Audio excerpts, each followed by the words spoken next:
Como é que foi 2020 para você, essa crise atual? Como é que você estava posicionado? Você tinha pozinho? Como é que foi? Conta pra gente.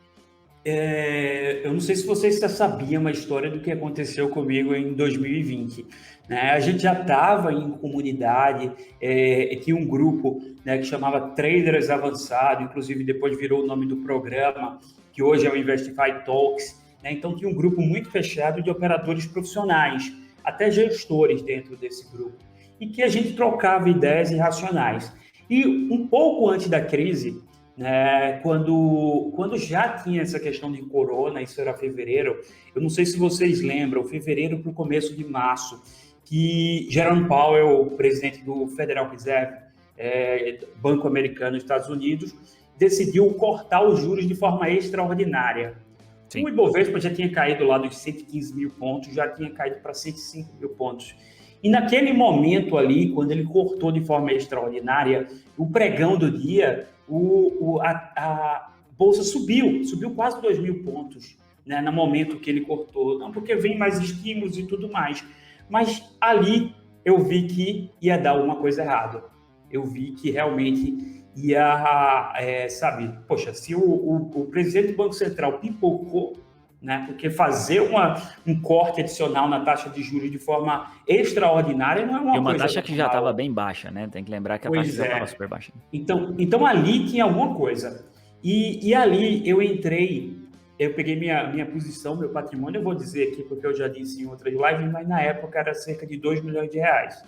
E eu montei estruturas e fiz operações short. Né? Operações short, para quem não sabe, é quando você fica vendido na ação e recebe o caixa. O caixa fica em garantia, né, e você consegue operar vendido. E eu coloquei uma operação, fiz várias operações e fiquei 500% short, 400 a 500% short.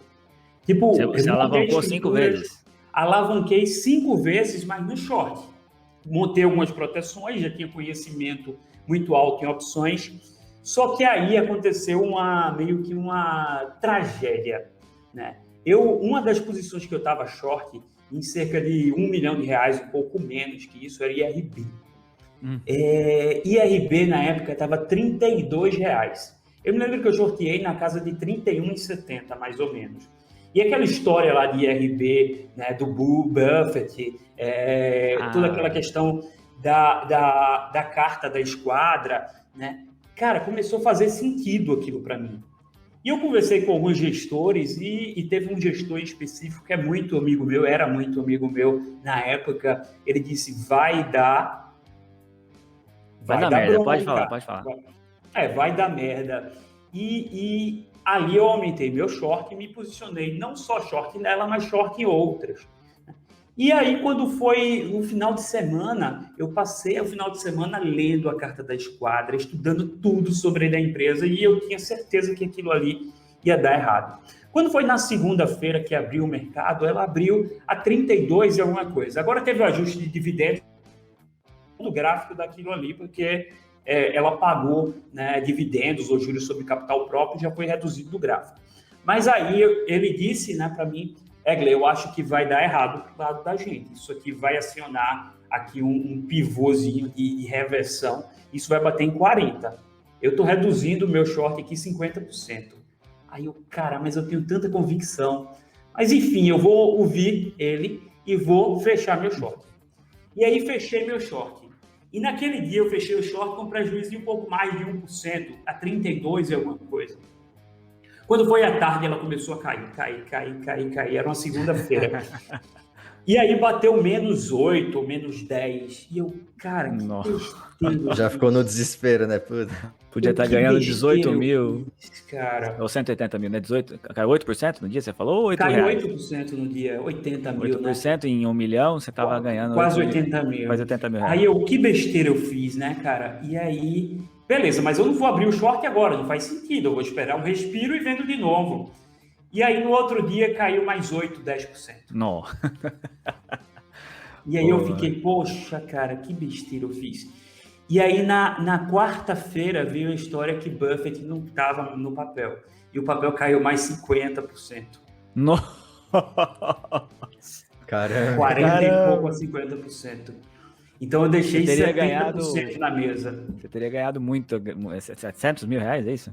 Eu tinha ganho mais ou menos 600 mil reais, 700 mil reais, 60%, 70%. E, cara, eu fiquei ali me desestabilizou emocionalmente, sabe? Porque eu perdi o final de semana, minha namorada, na época esposa, agora esposa, na época era namorada,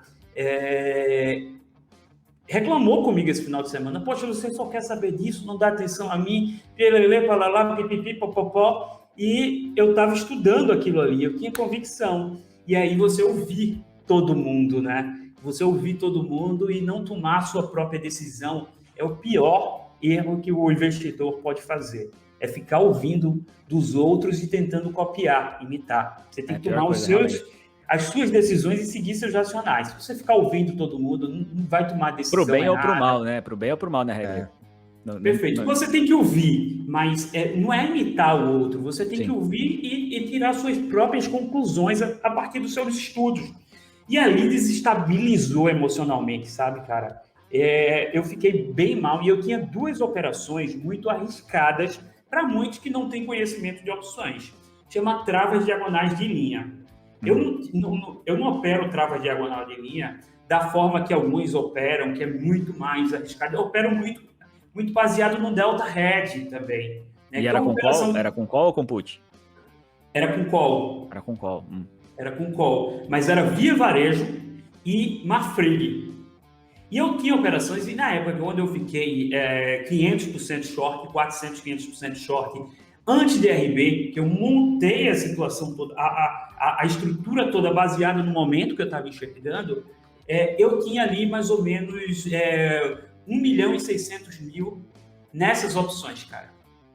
Só que era toda com Delta Hedge, então eu fazia o short do papel, como a call era americana, eu estava ali travado, eu realmente deixei tudo travado a posição.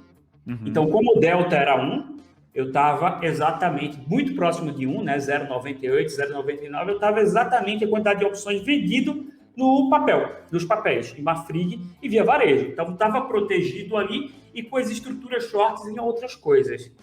E aí, cara, quando aconteceu isso em RB, eu decidi fechar meus shorts, minhas operações shorts. E tinha algumas operações longas, que era TASA, Sinqia e Elbow. Então, eu estava... quando eu desmontei tudo, como é que ficou meu caixa? Eu fiquei com 1.600.000, 1.600.000 a 1.800.000 em opções, Short? só em 2 opções. Short ou comprado? Long comprado, em call ITM, call dentro do dinheiro, muito dentro do dinheiro. E cerca de 1.200.000, né, em operações compradas em TASA, Sinqia e Elbow. E fechei todo o short. E você sabe que TASA, Sinqia e Elbow não tem tanta liquidez. Então, principalmente naquela época, TASA, por exemplo, não tinha liquidez que tem hoje. Então, o que aconteceu ali? Eu desmontei todos os shorts numa sexta-feira. E eu acredito que era dia 12, que foi que aconteceu a segunda-feira fatídica, que aconteceu no final de semana, aquele problema entre a Arábia Saudita e os russos. E eu estava sendo chamado em imagem... Foi o dia do petróleo? Foi o dia que caiu? Foi o dia do petróleo. Que subiu e depois caiu tudo de volta, né? Que o petróleo foi para o negativo. Ah, sim, foi. Não, então foi outro dia. Não, porque teve um dia que o petróleo subiu bastante, que tinha jogado umas bombas... Aí subiu bastante. Não, ali foi e depois ele caiu. Ali foi em janeiro. Então esse foi depois, foi quando ele realmente foi o contrato foi pro negativo. Foi aquele depois do carnaval, né? Era vencimento do contrato futuro que um monte de gente não estava com operação em aberto lá. Foi bater em menos $40 o petróleo, isso mesmo. E aí, cara, na segunda-feira, quando abriu o mercado, a mesa corretora já foi me estopando, né? E aí entrou Circuit Breaker, já entrou de cara Circuit Breaker, e aí, quando ela estopou esses ativos como TASA, Sinqia e Elbow, né, apesar de não ser uma posição gigantesca, mas tipo, não tinha book, né, comprador, só tinha book vendedor. Cara, o negócio estava caindo 15%, foi cair 40% por causa de mim. Nossa! Porque não tinha book e saía raspando tudo, né, não tinha comprador. Então, me estopou aí. Me estopou também várias posições de opções. E, cara, eu fiquei numa situação, eu consegui perder 2 milhões em um dia. Você perdeu tudo que você tinha? Perdi Você tudo. quebrou, então. Nesse caso, você quebrou mesmo. Meu Deus. Quebrei mesmo. Você estava alavancado, Fiquei- você tava alavancado em Eu opções? estava alavancado por causa das opções. E eu alavancado. estava alavancado em 1 milhão acima do que eu tinha.